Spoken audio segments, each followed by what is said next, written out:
আমার মা চলে গেল, আমি কি শিক্ষা গ্রহণ করলাম? আমার বাবাও দুনিয়ার মধ্যে নাই।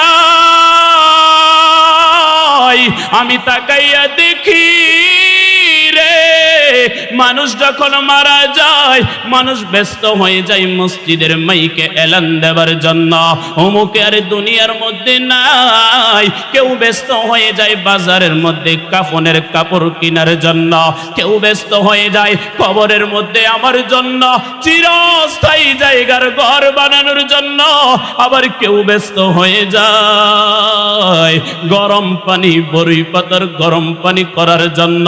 আরে শেষ গোসল করায়া চির বিদায় দিয়া কবরের মধ্যে রেখে চলে আসে রে ভাই। আর কেউ খবরও নেই না, আর কেউ কবরের মধ্যে যেতেও চায় না। ও দুনিয়ার মুসলমান, যেটা আমরা দেখতেছি দেখো না, যার মা নাই বাবা নাই, কয়দিন কবরের মধ্যে গেলাম। আরে আমি মরলেও আমার সন্তান আমার কবরে যাবে না, আমি মারা গেলেও আমার সন্তান আমাকে স্মরণ করবে না। আমি যদি মারা যাই হয়তো বা 4 দিনা 40 বার্ষিক একবার মনে করবে রে ভাই, এরপরে আমার সন্তানের সুযোগ হবে না। তাই বলা হয় এমন সন্তান বানাইয়া যাও যেই সন্তান মরণের পরেও বাবাকে বলবে না।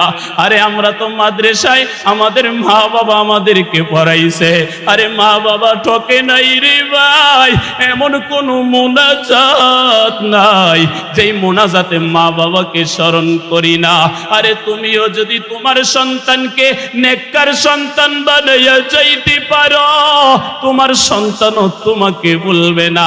আরে ডক্টর বানাইলাম, ইঞ্জিনিয়ার বানাইলাম, লাখপতি বানাইলাম, কোটিপতি বানাইলাম, দুনিয়ার মধ্যে সন্তান এত ব্যস্ত হয়ে গেছে, আমার বাবার কবরে যাইয়া দোয়া করবে সময় নাই। মায়ের জন্য যায় নামাজটা বিছাইয়া 2 ফোঁটা চোখের পানি ফেলবে শরণ নাই। এমন সন্তান বানাইয়া যাও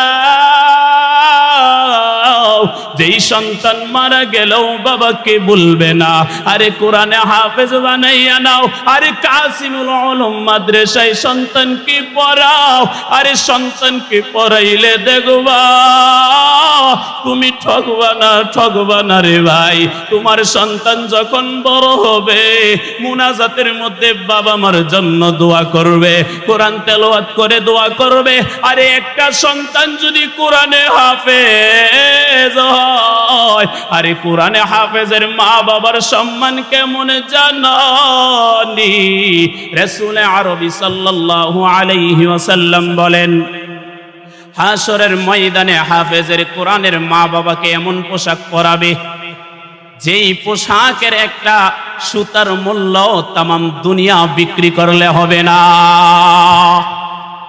মানুষগুলা তাকায় দেখবে ওরা কারা, বলবে ওরা কোরআনে হাফেজের মা বাবা। এত দামি পোশাক কেন তাদেরকে পরাইলো? কই তারা কোরআনে হাফেজের মা বাবা হবার কারণে আল্লাহ তাদেরকে আজ এত সম্মান দিছি। কোরআনে হাফেজের মা বাবা হতে মনে চাইনি ভাই, কথা বলেন না, মনে আপনাদের মনে চাই না? কোরআনে হাফেজের মা বাবা হতে মনে চাইনি? আরে তোমার সন্তানকে ডাক্তার বানাইবা, ইঞ্জিনিয়ার বানাইবা, এটা কোনো সমস্যা না। এখন কোরআনে হাফেজ হবার পর স্কুলে পড়ানো যায়। কোরআনে হাফেজ বানাইলা না, আমাদের মাদ্রাসার মধ্যে 3 বছরের কোর্স আছে। ওই কোর্সের মধ্যে ক্লাস 3 পর্যন্ত পড়ানো হয়, সহি শুদ্ধ কোরআন তেলাওয়াত শেখানো হয়। দুনিয়ার মধ্যে চলতে ফিরতে যেই মাসাইলগুলো আছে সেটাও শিক্ষা দেওয়া হয়। 3 পর্যন্ত পড়লো, দ্বীনি শিক্ষাও শিখলো, এবং তোমার আমার কবরের মধ্যে যাইয়া দোয়া করার মতো তাদের সামর্থ্যবান হয়ে গেল। পারবো তো ইনশাআল্লাহ, দিনদার সন্তানের বাবা হবো তো ইনশাআল্লাহ। আল্লাহ আমাদেরকে কবুল করুন, সকলে বলেন আমিন।